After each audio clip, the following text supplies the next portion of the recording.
Welcome to Propeller U. Let's get started with the powerful measurement tools available in the platform. These tools are key to unlocking insights from your site data, whether planning new work, tracking progress, ensuring safety, or conducting thorough site analysis. First things first, after you've logged in and selected your specific site, you'll immediately notice the measurement toolbar.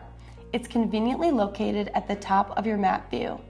What's really handy is that this toolbar remains accessible no matter what other tools or functions you switch to within the platform, so it's always there when those measurement needs arise. Selecting a tool is designed to be easy.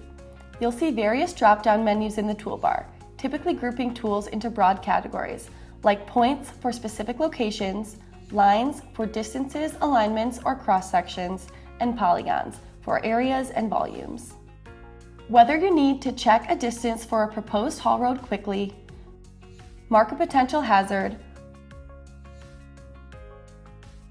or calculate a surface area of a recently cleared zone, you'll start by clicking on the relevant category dropdown and then choosing the specific tool or template best suited for that job.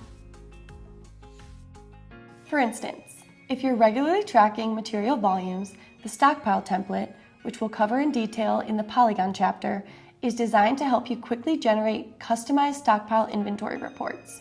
This will save you time when you don't have to set up every parameter for a routine daily volume check. Similarly, you might find templates for standard safety checks or common progress monitoring calculations. These templates are all about streamlining your workflow for recurring tasks. That's the basics of finding and selecting your tools and getting a sense of why they're so central to working with your site data. In the next chapter, we'll dive into the first specific set of tools, point tools, and how you can use them for precise, location-based information and marking.